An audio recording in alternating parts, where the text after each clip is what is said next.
Hello बच्चों, आज हम करेंगे क्लास 5th का हिंदी का 14वां चैप्टर बाघ आया उस रात। बड़ा ही आसान चैप्टर है, तो आइए शुरू करते हैं। वो इधर से निकला उधर चला गया, वो आंखें फैलाकर बतला रहा था।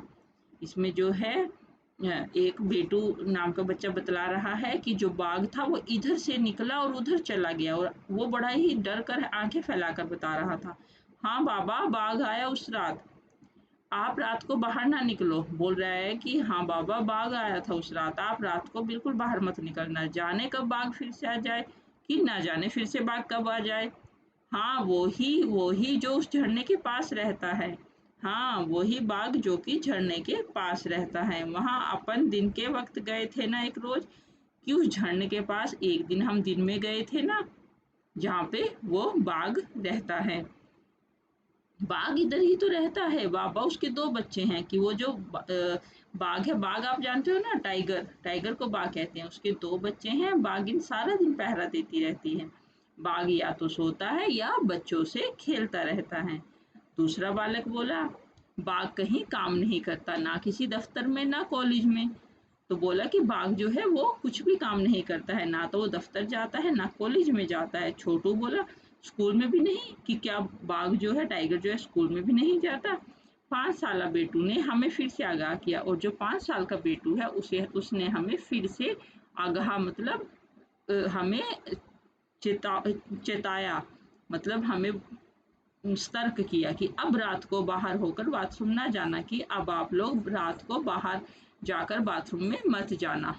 तो इस तरीके से देखिए कितनी छोटी सी पोएम थी और बिल्कुल आसान। ये जो पोएम है ये नागार्जुन द्वारा लिखी गई थी।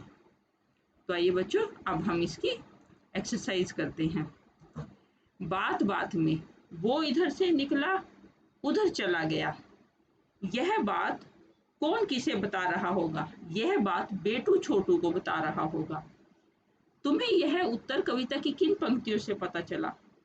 छोटू बोला, स्कूल में भी नहीं, 5 साला बेटू ने हमें फिर से आगाह किया, अब रात को बाहर होकर बाथरूम ना जाना। नेक्स्ट, खबर तेंदुए की। क कक्षा 2 की रिमझिम में अखबार में छपा एक समाचार दिया गया है। साथ में उस समाचार के आधार पर लिखी एक कहानी भी दी गई है, उसे एक बार फिर से पढ़ो। कक्षा ये जो टू की कक्षा 2 की पुस्तक की जो कहानी है वो आप अपनी पुस्तक निकालिए और उसे फिर से स्वयं पढ़िए। अब बाघ आया उस रात कहानी के आधार पर एक समाचार लिखो, और इसके आधार पर आप भी एक समाचार बनाओ। तीसरा है, तेंदुए और बाघ में क्या अंतर है पता करो। इस काम के लिए तुम बड़ों से बातचीत भी कर सकते हो। तेंदुए बाघ से थोड़े छोटे होते हैं, इनके दौड़ने की गति भी एक समान नहीं होती। मतलब जो बाघ है, एक्चुअली बाघ टाइगर होता है, और तेंदुए को तो आप जानते हो, लेपर्ड। तो लेपर्ड जो है वो थोड़े छोटे होते हैं, और जो लेपर्ड है उनके शरीर पर डोट डोट होती हैं, जबकि तेंदुए के शरीर पर धारियां होती हैं। तेंदुए ज्यादा शक्तिशाली होते हैं, सॉरी, कम शक्तिशाली होते हैं, जबकि बाघ ज्यादा शक्तिशाली होते हैं। और इनके बारे में कुछ जानकारी अपने परिवार से भी लो।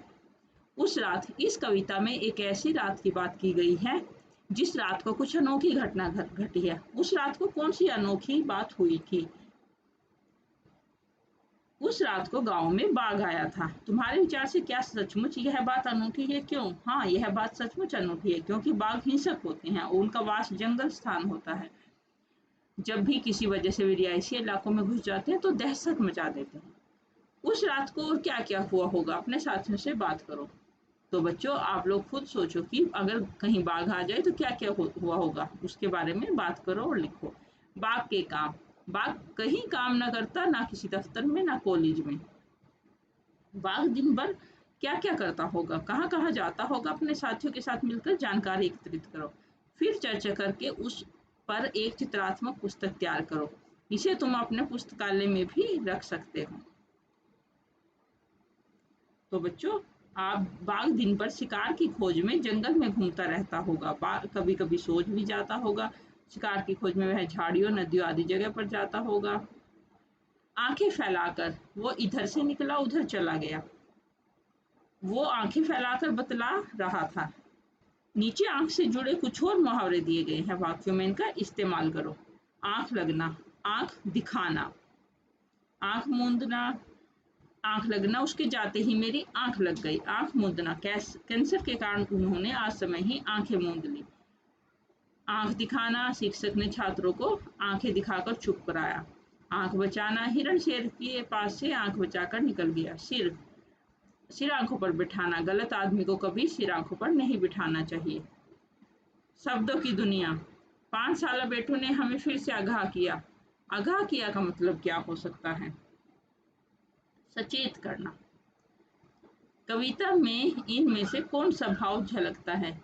भय या डर का भाव, क्योंकि कहीं भी बाघ आ जाए तो डर तो लगता है ना। नेक्स्ट है, जब हम कविता के जरिए कोई बात कहते हैं तो आमतौर पर शब्दों के क्रम को बदल देते हैं। जैसे कविता का शीर्षक बाघ आया, उस रात गद्दे में उस रात बाघ आया होगा, ऐसा क्यों किया जाता होगा? इस कविता को अत्यधिक धारा प्रभावल्यात्मक बनाने के लिए आमतौर पर शब्दों के क्रम को बदल दिया जाता है। तो इस तरीके से बाघ आया उस रात बाघ आया, ये ल्यात्मकता और धारा प्रवाह के लिए इस तरीके से किया जाता है।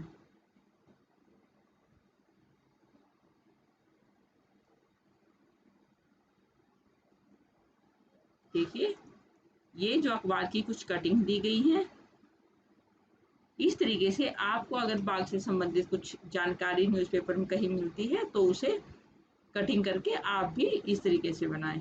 तो चिल्ड्रंस, ये जो आपका चैप्टर है, चैप्टर नंबर 14, 14वां जो चैप्टर है, ये बिल्कुल फिनिश है, बहुत ही आसान है। आशा करती हूँ आप इसे समझ पाए होंगे। तो हम फिर मिलेंगे एक नए अध्याय के साथ। धन्यवाद।